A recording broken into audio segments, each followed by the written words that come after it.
Bonjour chers étudiants et bienvenue dans la suite du cours sur l'électrocinétique. Aujourd'hui, je vais commencer le chapitre sur les quadripoles électriques et je vais les partager en plusieurs petites vidéos. Dans la première, je vais parler uniquement de la matrice impédance. Donc, on va définir d'abord ce que c'est qu'un quadripole, ce que c'est que la matrice impédance et faire quelques exemples d'application. Bien. Donc, un quadripole, c'est quoi? Vous avez plusieurs nombres de circuits. Plusieurs circuits peuvent être représentés par une boîte menue de deux bornes d'entrée. Donc, vous avez un quadripole, c'est un système électrique qui a quatre bornes, deux bornes d'entrée et deux bornes de sortie, d'accord? Donc, comme une diode par exemple, un transistor. Quatre grandeurs électriques caractérisent un quadripole. Donc, pour un quadripole, il y a d'abord le courant à l'entrée, le courant à la sortie, I1, I2. Vous avez la tension de l'entrée et la tension de sortie, V1, V2. Donc vous avez quatre grandeurs, alors qu'un dipôle, vous voyez, il est caractérisé uniquement par une entrée et par une sortie. Et une sortie, il a deux bornes, donc il est caractérisé par un seul courant et une seule tension. Donc IV. I et V. Donc là, vous avez deux courants, donc le courant qui rentre ici et le courant qui rentre de là, et vous avez la tension d'entrée et la tension de sortie. Donc par convention, on donne le sens positif au courant qui pénètre. Lorsque le courant est dans ce sens, il est compté positivement. Lorsqu'il est dans le sens inverse, il sera compté négativement. Comment on classifie les dipôles? Donc les quadripoles plutôt. Donc un quadripôle, il est linéaire, c'est tous les constituants, les éléments que le constituent sont linéaires. Donc, je rappelle que ce que c'est qu'un dipôle linéaire. Un dipôle, il est linéaire si la relation entre la tension à ses bornes et le courant qui le traverse sont décrits par une relation linéaire. On parle aussi de dipôle passif et dipôle actif. Donc, un quadripôle, il est passif si tous les éléments qui le constituent sont passifs. Là aussi, je rappelle ce que c'est qu'un dipôle passif. Il ne change de l'énergie qu'avec le circuit, comme une résistance par exemple. Un dipôle actif reçoit de l'énergie de l'extérieur, comme un générateur par exemple. Un générateur, c'est un dipôle actif. Une résistance, c'est un dipôle passif. Bien. Donc, pour décrire ce quadripôle, on utilise en général quatre représentations, soit ce qu'on appelle la matrice impédance, la matrice admittance, une matrice hybride ou bien la matrice de transfert. Donc, je commence par la matrice impédance. Dans un dipôle, c'est très simple. Vous avez un dipôle, vous avez parcouru par un courant I, supposons qu'il est alternatif, vous avez une impédance Z et vous avez une tension V. Donc, vous avez V est égal à Z fois I. Donc Z, c'est l'équivalent de la résistance, mais en régime variable. Bien sûr, ici, vous avez deux courants, vous avez deux tensions. Donc, on va représenter la matrice impédance d'un quadripôle par une matrice. Donc, on pose V1, au lieu de avoir V1 égale à Z fois I, ça sera Z11 fois I1 plus Z12 fois I2. Et la tension V2, ça sera Z21 fois I1 plus Z2 fois I2. Donc voilà la représentation, la matrice impédance.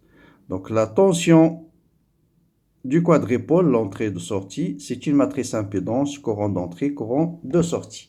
Et on va vous montrer maintenant comment calculer ces impédances-là. Bien, quelques définitions avant de faire quelques exemples. Un quadripôle est dit réciproque si les termes de la seconde diagonale sont égaux. Ça veut dire si vous avez Z12 est égal à Z21, ce quadripôle est dit réciproque. Cette propriété caractérise les quadripoles composés d'éléments passifs, c'est-à-dire il n'y a pas de générateur ou de courant ni de tension. Une autre définition, on parle de quadripôle symétrique, cette fois-ci, si vous avez Z11 égale à Z22. Donc, par exemple, si la matrice Z11 est égale à Z22, on parle dans ce cas de quadripôle symétrique. Par exemple, on verra dans quel cas ce quadripôle va être symétrique. Voilà un premier exemple. Vous avez ce qu'on appelle un quadripôle en T. Vous avez une impédance Z1, une impédance Z2, une impédance Z3. Voilà la tension V1, voilà la tension V2, voilà le courant I1, voilà le courant I2. Question, déterminer la matrice impédance.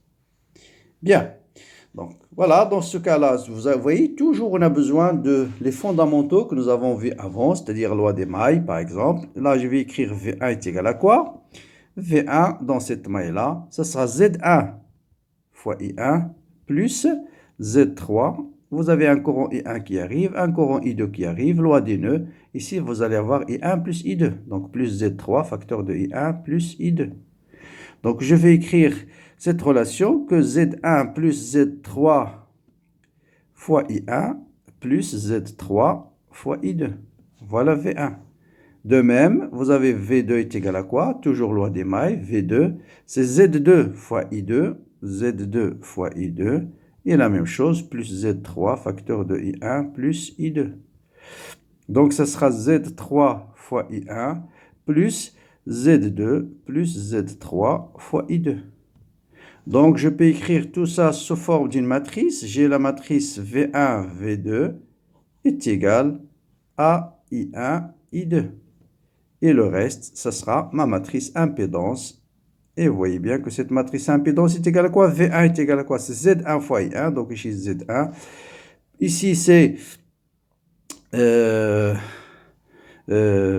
que j'écris ici? Z1, c'est Z1 plus Z3 ici, hein, et non pas... C'est Z1 plus Z3, hein, c'est... voilà, c'est Z1 plus Z3, plus Z3, et plus Z3 fois I2. Donc, plus Z3 fois I2. Et ici, vous avez Z3 fois I1, et là, Z2 plus Z3. Voilà. Donc, voilà ma matrice impédance. Donc, ma matrice impédance Z est égale, donc je vais le noter dans une seule page. Donc, ma matrice impédance de ce circuit-là, sous forme de T, ça sera tout simplement Z1 plus Z3, Z3, Z3 et Z2 plus Z3. Bien. Donc, vous voyez bien que ce quadripôle sera réciproque et réciproque. Hein, pourquoi? Parce que vous avez Z12 égale à Z21. Donc, il est réciproque. Donc, quadripôle en T, quadripôle, d'après la définition, il est réciproque. Deuxième propriété, est-ce qu'il est symétrique? Ah, qu'est-ce qu'on a dit pour qu'il soit symétrique? Il faut que Z1 Z11 égale à Z22. Donc, il n'est pas symétrique sauf que si Z1 égale à Z2. Donc, si Z1 égale à Z2, il sera symétrique. Z1 égale à Z2. Donc, vous voyez bien, si celui-là est égal à celui-là, vous avez bien un quadripôle qui est symétrique. Bien. Voilà pour ce premier exercice. Maintenant, on veut interpréter physiquement qu'est-ce que ça signifie ces paramètres Z11, Z12, Z21, Z22. Donc, son interprétation physique. Donc, l'interprétation résulte tout simplement toujours de la définition. Donc, voilà la définition. Et vous voyez bien que Z11, je peux écrire que Z11 est égal à quoi? Est égal à V1 sur I1, sur I1, mais dans quelles conditions? Si I2 égale à 0. Donc, voilà la définition de Z11. Donc, Z11, c'est l'impédance d'entrée lorsque la sortie du quadripôle est en circuit ouvert, lorsqu'il n'y a pas de courant qui rentre dans le quadripôle, lorsque I2 égale à 0. Si I2 égale à 0, vous voyez bien que Z11 égale à Z11 est égal à V1 sur I1. La même chose, Z22, vous voyez bien que c'est V2 sur I2, dans quelles conditions? Si ce terme est nul, si I1 égale à 0. D'accord? Et la même chose, hein, on peut définir Z12. Z12 est égal à quoi? Est égal à V1 sur I2 lorsque cette fois-ci I1 égale à 0. Et Z21 est égal à V2 sur Z21 lorsque I2 égale à 0. Vous voyez comment on interprète ces éléments. Donc Z12, par exemple, c'est l'impédance de transfert inverse obtenue avec l'entrée du quadripôle en circuit ouvert. Voilà, l'entrée en circuit ouvert. Donc, on peut utiliser ces définitions-là pour déterminer Z11 et la matrice impédance. Et là, je vais vous donner un exemple d'application. Donc, toujours le même qu'on a traité tout à l'heure avec la loi des mailles. Maintenant, retrouver la matrice impédance en utilisant la définition ou l'interprétation de chaque élément. Donc, pour calculer Z11, je dois prendre I2 égale à 0. Donc, je reviens dans mon cas ici. Et on va déterminer, donc si Donc, on a dit que Z11, d'abord, Z11 est égal à quoi? Est égal, je reprends, V1 sur I1, V1 sur I1, lorsque I2 est égal à 0. Donc, je prends I2 égal à 0, ça veut dire que je court-circuite l'entrée. Donc, je court-circuite l'entrée. Donc, lorsque I2 est égal à 0,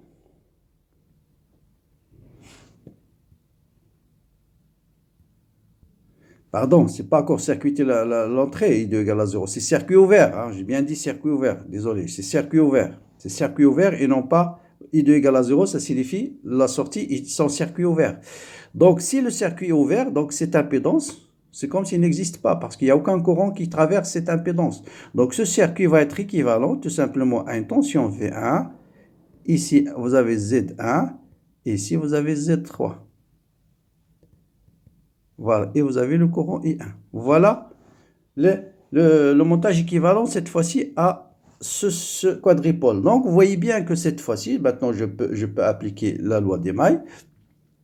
Donc, Z11, vous avez V1, bien sûr, vous avez V1 est égal à Z1 plus Z3 fois I1 dans ce montage. Donc, tout simplement, V1 sur I1, lorsque I2 est égal à 0, parce qu'on travaille dans le cas où I2 est égal à 0, c'est Z2, Z1 plus Z3. Z1 plus Z3. Voilà. Donc, même chose, deuxième cas. Je prends le cas où I1 est égal à 0. Cette fois-ci, c'est l'entrée qui est en circuit ouvert. Donc, toujours, voilà mon quadripôle symétrique. Quadripôle symétrique, je le reprends ici. Vous avez toujours I1, I2, V1, V2. Maintenant, si I2 égale à 0, I1 égale à 0, donc ça veut dire cette résistance, c'est comme s'il n'existe pas, parce qu'il n'y a aucun courant qui traverse cette résistance. La tension en ce point, c'est la même en ce point.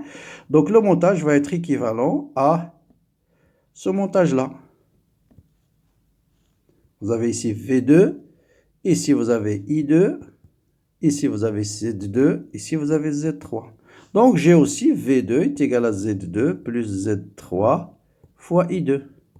Donc vous voyez bien que Z22 est égal à V2 sur I2 lorsque I1 égale à 0. On a bien aussi Z2 plus Z3. D'accord? Bien. Donc, la même chose ici. Je peux déterminer V2. Ici, je peux déterminer ici V2, c'est cette tension, parce que lorsque I1 égale à 0, la tension sur ce point, c'est la même qu'en ce point. Donc, V2, c'est la tension au bord de ces deux bords-là, A et B. Donc, vous voyez bien que Z21, qui est égal à V2 sur I1, lorsque toujours I2 égale à 0, vous voyez bien que V2 est égal à quoi? Est égal à Z3 fois I1. Donc, V2 sur I1, c'est Z3. Donc, ce montage, le premier montage, me permet de déterminer en même temps, Z11, donc ça c'est Z11, et Z21. Donc là, il me permet de déterminer Z22, mais je peux déterminer tout de suite là aussi, Z12 qui est égal à quoi? Qui est égal à V1, Z12, pardon, est égal à V1. Ici, lorsqu'I1 est égal à 0, bien sûr, ici, V1, c'est cette tension, c'est la même qu'ici. Hein, c'est la même parce qu'ici, il n'y a aucun courant qui traverse R3. Donc, la tension en ce point, c'est la même en ce point. Donc, voilà la tension V1. Voilà la tension V2.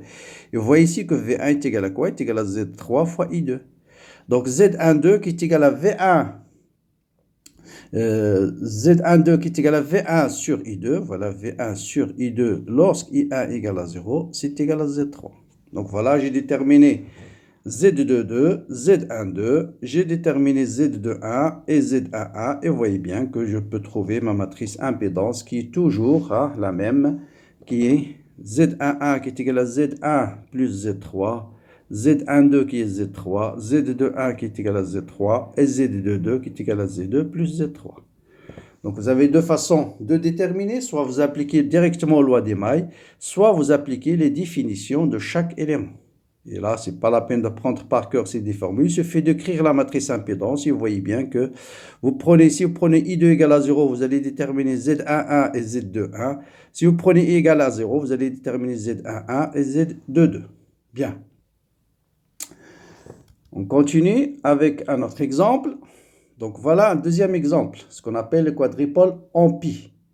Donc là, vous voyez bien que si j'utilise loi d'Emaille, ça va être un peu difficile. Donc je vais utiliser la matrice impédance en utilisant la définition. Bon, la définition. Donc je commence par cas où I2 égale à 0. Très bien. Donc si I2 égale à 0, ça veut dire la tension sur V2, c'est cette tension-là. Donc le montage va être équivalent à celui-là. Vous avez la matrice Z1, ensuite Z3, ensuite Z2. Voilà, Z1, Z3, Z2. Et vous avez la tension V2. V2 maintenant, elle est là. Voilà V2 et voilà V1. Et voilà I1 bien sûr. Bien. Donc Z11. Et là, vous avez ce qu'on appelle un diviseur de tension. Donc là, Z11 est égal à V1 sur I1 lorsque I2 égale à 0. Donc voilà V1, I1. Donc pour déterminer V1 sur I1, c'est très simple. Je dois chercher la résistance équivalente à tout ça. Et la résistance équivalente à tout ce terme, donc là je peux l'écrire tout simplement un autre montage. Et une résistance équivalente V1 fois I1. Et là, ça sera Z1 en parallèle avec quoi? Avec Z2 plus Z3. Donc, ça sera Z1, donc V1, donc Z équivalent. Donc, vous voyez bien que V1 est égal à Z équivalent fois I1. Avec Z équivalent, c'est l'impédance équivalente à ces trois parties-là. 3 étant tiré avec 2 et les deux sont parallèles avec Z1. Donc, ça sera Z1 fois Z2 plus Z3 sur Z1 plus Z2 plus Z3. Donc ça, c'est Z1 en parallèle avec Z2 plus Z3. D'accord. Bien, ça, c'est Z11. Maintenant, Z21, donc vous voyez là toujours Z21 pour Z21, Z21 qui est par définition V2 sur I1, toujours lorsque I2 égale à 0. Donc, je dois déterminer le courant qui traverse ici. Donc, voilà V2. Donc, Z21, ce sera cette tension sur I1. Hein, sur I1. Bien. Donc, voilà, j'ai repris juste le schéma ici. Hein, d'accord? Donc, voilà le schéma équivalent lorsque I2 égale à 0. Donc, il faut bien faire attention. Donc, la définition de Z21, par définition, c'est V2 sur le courant d'entrée lorsque le courant de sortie égale à 0. Bien. Mais quel est le courant qui traverse Z2? Ce n'est pas I1, mais c'est un courant I. Et là, vous voyez bien qu'on a ce qu'on appelle un diviseur de courant. Le courant I1 qui va être divisé entre un courant qui va traverser Z1 et un courant qui va traverser Z2 plus Z3. Et j'utilise tout de suite la propriété d'un diviseur de courant. Le courant qui traverse cette branche, c'est l'impédance opposée fois la somme des impédances. Z1 plus Z2 plus Z3. Z1 divisé par Z1 plus Z2 plus Z3. Donc, je connais I. Donc, je peux écrire Z1, c'est V2 sur I multiplié par I sur I1. D'accord? Donc, ça, c'est fois I1, bien sûr. I fois I1, toujours lorsque I2 égale à 0. D'accord? Donc, I sur I1, je le connais. Et V2 sur I, V2 sur I, c'est égal à quoi? Donc, V2 sur I, c'est égal à Z2. Donc, vous voyez, V2 est égal à Z2 fois I. Donc, V2 sur I, c'est Z2. Et I sur I1, c'est Z1 sur Z1 plus Z2 plus Z3. Et donc, je trouve que Z21 est égal à Z1 fois Z2 sur Z1 plus Z2 plus Z3. Vous voyez que tout ce que nous avons vu dans les lois, théorèmes généraux, c'est important. Hein, vous appliquez diviseur de courant, diviseur de tension, toujours avoir dans les têtes ces propriétés. Ça permet de simplifier beaucoup les calculs dans la suite. Donc, vous voyez que pour calculer Z21, Et par définition, V2 sur I1, la tension de sortie sur le courant d'entrée lorsque I2 égale à 0.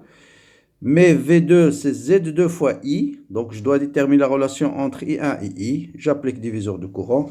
Et voilà la valeur de Z2,1.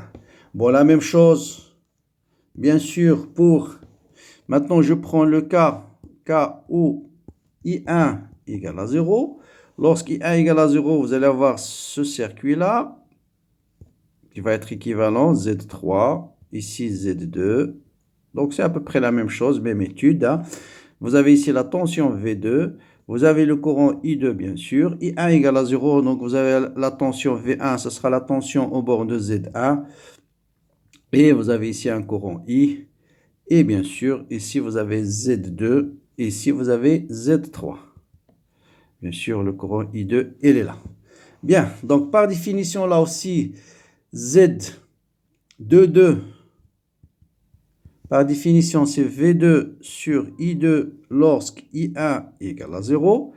Donc V2 sur I2, la même chose. Vous voyez bien que V2, vous pouvez remplacer tout ça par une résistance équivalente. Donc tout ça, je peux l'écrire I2 avec une impédance équivalente. Et ici V2. Cette impédance est Z2 en parallèle avec Z1 plus Z3. Donc ça sera tout de suite Z2, facteur de Z1 plus Z3 sur Z1 plus Z2 plus Z3. Donc, il n'y a pas de problème. Maintenant, à quoi est égal Z12? Donc, Z12, par définition, c'est V1 sur I2 lorsque I1 égale à 0. D'accord? Donc, V1 sur I2. Donc, cette tension divisée par le courant ici. D'accord? Et vous voyez bien que... Donc là aussi, pour déterminer la relation entre ce courant et celui-là, j'utilise diviseur de courant. Vous avez un courant I2 qui va se partager en un courant I1 et un courant I'. Et vous voyez bien que I', qui est en fait moins I, I' est égal à quoi? Est égal à l'impédance opposée qui est Z2 sur la somme des impédances Z1 plus Z2 plus Z3 fois le courant principal qui est I2. Voilà. Et donc, je peux déduire tout de suite que cette fois-ci, V2, V1, qu'est-ce que je cherche? V1 sur I2, voilà, V1. Donc, vous avez ici, bon, allez, je vais faire une autre page. On a V1, Z12, donc Z12, qui est égal à V1 sur I2 lorsque I1 égale à 0. Même chose, je vais faire V1 sur I multiplié par I sur I2. Toujours lorsque I2 égale à 0. V1 sur I, donc vous voyez bien que V1 sur I, donc V1 c'est Z1 fois I, c'est moins Z1 fois I, donc j'avais un signe moins, mais c'est Z1 fois moins I, hein, donc ce signe moins il va disparaître avec celui-là, donc ce sera tout simplement, bon allez je vais utiliser le I'. Donc, c'est I', c'est celui-là. Donc, I', vous voyez bien que V1 qui est égal à moins I, c'est Z1, voilà, I est égal à moins Z2 sur Z1 plus Z2 plus Z3 fois I2. Voilà. Donc, les deux, V1, c'est moins Z1 fois I, mais il va se simplifier avec le I sur I2. Donc, vous voyez que ça va vous donner, bien sûr, Z2 multiplié par Z1 sur Z1 plus Z2 plus Z3. Et donc, Z12 est égal à ça. Donc, voilà comment on détermine ces impédances en utilisant la définition. Et enfin, vous avez votre fameuse impédance, votre matrice impédance Z est égale à une matrice qui apparaît un peu compliquée. Z1, facteur de Z1 plus Z2. C'est une matrice classique qu'il faut absolument connaître. Z1 plus Z2 plus Z3. Ici, vous avez Z1 fois Z2 sur Z1 plus Z2 plus Z3. Là, la même chose. Vous avez symétrique Z1 fois Z2 sur Z1 plus Z2 plus Z3. Vous avez Z. Et la matrice, l'autre matrice, c'est Z2, facteur de Z1 plus Z3 sur Z1 plus Z2 plus Z3. Donc voilà pour comment déterminer ce que c'est que la matrice impédance d'un quadripôle. Comment on peut le déterminer en utilisant les définitions, et souvent on utilise cette méthode de définition. Mais si vous avez un cas simple comme celui qu'on a traité, bon, vous pouvez appliquer directement la loi des mailles pour déterminer les impédances. Donc voilà pour cette première partie sur les quadripoles. À bientôt donc pour la deuxième partie où je vais introduire ce qu'on appelle la matrice admittance et trouver la relation entre matrice impédance et matrice admittance et faire là aussi quelques exemples pour calculer cette matrice. Voilà, bon courage et à bientôt.